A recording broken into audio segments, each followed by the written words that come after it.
সদৌ অসম ক্ষুদ্ৰ চাহ খেতিয়ক সন্থা কেন্দ্ৰীয় সমিতিৰ প্ৰাক্তন সম্পাদক আৰু বৰ্তমানৰ উপদেষ্টা প্ৰদীপ শইকীয়াৰ দেহাৱসান। খুমটাই মেলামৰাৰ নিবাসী প্ৰদীপ শইকীয়া আছিল সদৌ অসম ক্ষুদ্ৰ চাহ খেতিয়ক সন্থাৰ প্ৰতিষ্ঠাপক সদস্য। দীৰ্ঘদিনৰ পৰা জটিল ৰোগত আক্ৰান্ত সৰ্বৰাহী ব্যক্তিজনৰ মৃত্যুত সমগ্ৰ গোলাঘাট জিলাখনতেই শোকৰ ছাঁ পৰিছে। প্ৰদীপ শইকীয়া এজন বৰ সৰ্বৰাহী পুৰুষ আছিল। তেওঁ বিভিন্ন সংগঠনৰ লগত জড়িত আছিল। তেওঁ ক্ষুদ্ৰ চাহ খেতিয়কৰ জন্মদাতা হিচাপে গংগাধৰ শইকীয়াৰ ভতিজাক ক্ষুদ্ৰ চাহ খেতিয়কৰ জন্মদাতা হিচাপে তেওঁ বহুখিনি কাম কৰিছিলে। ক্ষুদ্ৰ চাহ খেতিৰ কাৰণে বহুত উন্নয়নমূলক কাম তেওঁ কৰি থৈ গ'ল।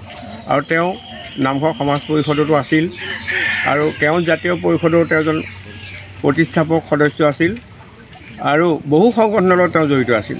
তেনেকুৱা এজন মানুহ আমাৰ মাজৰ পৰা হেৰাই যোৱাত আমাৰ গাঁওখন বা অঞ্চলটো বহুত ক্ষতি হ'ল।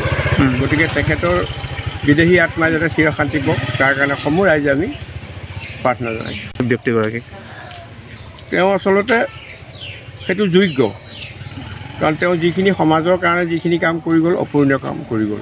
গতিকে সেইকাৰণে সকলো ৰাইজে সকলো সংগঠনে তেওঁক আজি শ্ৰদ্ধাঞ্জলি জনাইছে।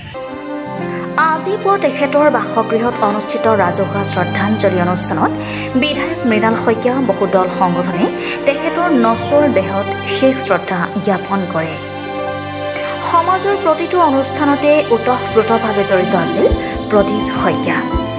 গোলাঘাটৰ পৰা চন্দন কৰ্মকাৰ ৰিপৰ্টাৰ লাইভ অসম। হয়, মোৰ মূল্যৱান মোৰ এজন জোৱাই আছিল। তেওঁ এই অঞ্চলটোৰ বহুত উদ্যোগ কৰি থৈ গৈছে। গতিকে তেওঁক আমি অন্তৰৰ পৰা আশীৰ্বাদ কৰিছোঁ যেন আত্মাৰ সদগতি হয়। বহুখিনি কথা ক'ব এই মুহূৰ্তত মই নোৱাৰোঁ, যিহেতু একমাত্ৰ জোৱাই বুলি বহুত মৰম স্নেহ কৰিছিলোঁ, আমাকো কৰিছিল। গতিকে আজি বিদায় বেলেগ বহুত অন্তৰত কষ্ট পাইছোঁ। বিভিন্নজনে আহি তেখেতক শ্ৰদ্ধাঞ্জলি জনাইছে। সেয়া হয়তো কম হৈছে ৰাইজৰ কাৰণে, কিন্তু তেখেতৰ যিখিনি হৈছে সেইখিনি যাতে ভগৱানৰ ওচৰত আশীৰ্বাদ, অন্তৰখনে যাতে শুদ্ধ আৰু আত্মাই যাতে শান্তি পায়, এয়াই কৈ মোৰ